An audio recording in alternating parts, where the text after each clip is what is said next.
creative director at brand and design agency Superunion. And I'm going to talk a bit about the connection between St Bride and Shakespeare's Globe Theatre.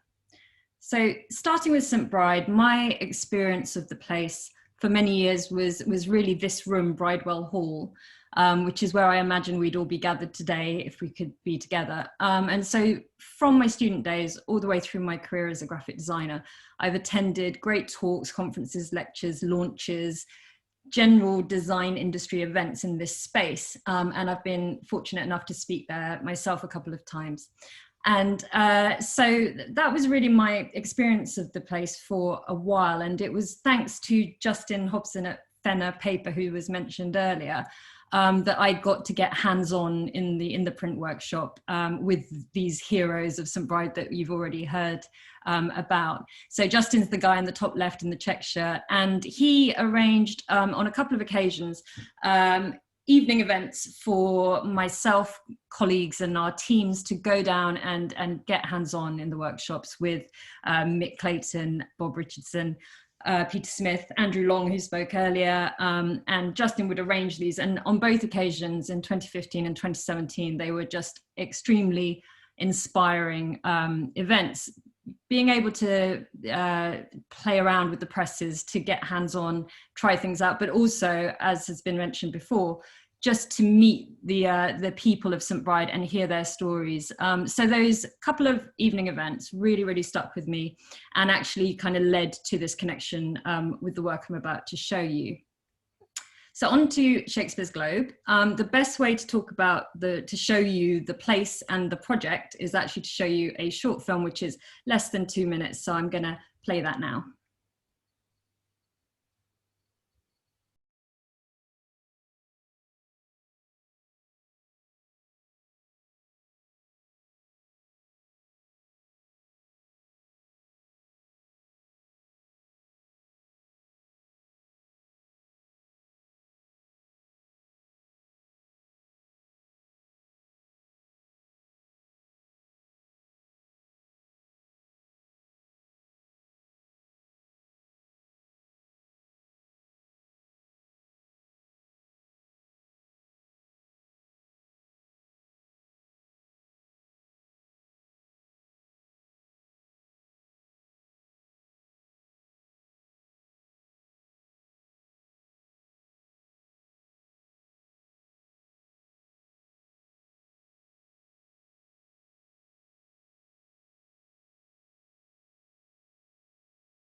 That gives you an idea of the place and the project that we created started working on that in 2017. But to give you a bit of context of when we started the project, this is how the Globe is looking.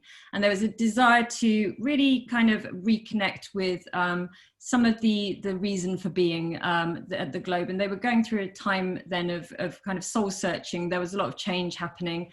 A new artistic director, and so a lot of the conversation was about looking back to its origins, and that started with the American actor Sam Wanamaker, who's on the left here, who in 1970 had this crazy, amazing idea that he wanted to rebuild Shakespeare's Globe on the banks of the Thames in as authentic a way as possible.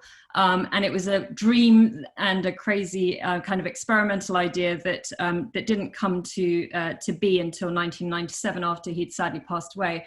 And Mark Rylance, you can see on the right, was the original artistic director. As we learned more about this history, we realized that it was a kind of radical idea, and it wasn't about being a heritage tourist destination, but about experimenting with what it would be like to bring these authentic Shakespearean conditions into modern London, for modern actors and contemporary audiences to experience that as a theatrical experiment. And as we started the project, the Globe were working on their mission, their cause, and this phrase, a radical theatrical experiment, was something that really stuck with us throughout the process. And so when it came to working out the visual identity, we sort of were inspired by that to take a more kind of experimental approach. And so rather than presenting polished, finished presentations, we were much more open with the team at the Globe, and we shared a lot of our ideas in ways that we wouldn't usually with clients. So we actually made this kind of scrapbook of many ideas that we just found exciting and inspiring and interesting as starting points. And actually looking back, these 25 little thoughts and ideas actually all fed into what we eventually created. For example, an obvious one, the shape of the theatre, this 20-sided shape, became the symbol. But we also had these kind of random unfinished thoughts about relics and artifacts, and how it would be lovely to kind of get an impression of the building itself somehow, almost like brass rubbings.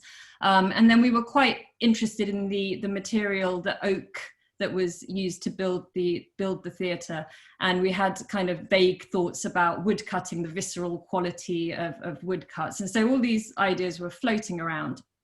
And talk of the wood, you know, it's everywhere in the Globe. It's so tactile, and all of these oaks that went into making it. Through conversations with the team at the Globe, we discovered that there was one piece left from the construction that had been saved and was in the archive, and they asked, you know, would you like to use it within the visual identity? And of course we were thrilled to discover this precious artifact.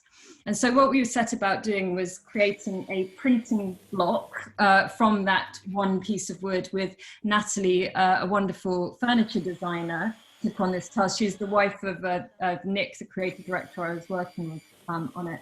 And she had this daunting task of having one chance to cut this piece into a printing block, and ended up with this beautiful block.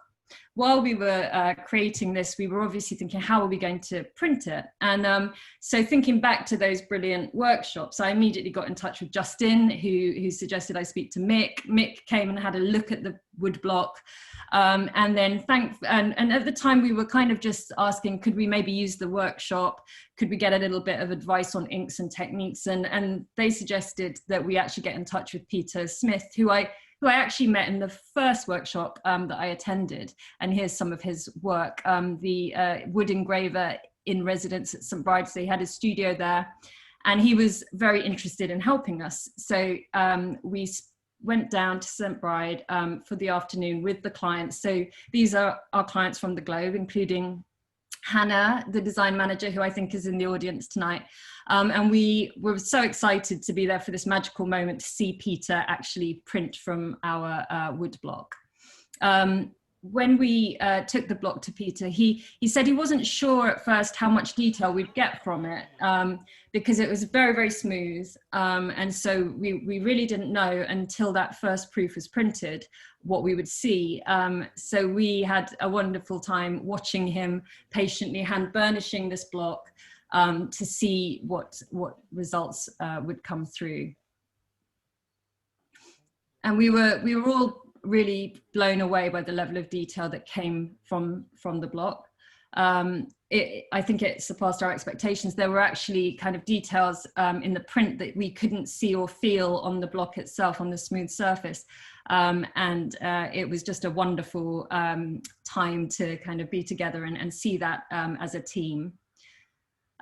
So this happened in October of 2017, this magical afternoon. And then by January the 1st of the following year, we had a full visual identity out in the world, and all brought to life, and it was all revolving around this print as the logo, as the symbol for the globe. And I think what was most rewarding about this was that there was a real sense that the people of the globe, the volunteers, the staff, felt a connection to this new identity. It wasn't something that was kind of clean and modernist and a corporate identity, but something that felt like it did belong to the wooden O, which is the nickname that Shakespeare gave to his original Globe Theatre. And after we handed over all of our work and the design team at the Globe took it forward, they showed us this animation that was made, which kind of tells the story of the oak from the acorn to the tree, and then into the fabric of the building, and ending up again at the shape of the building, and then with our print, which is the symbol of the globe.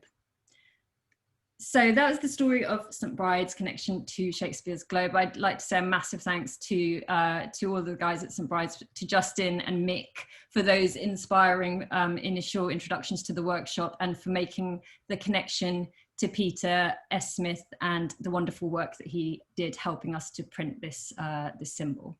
Thank you very much. Oh, sorry guys, trying to stop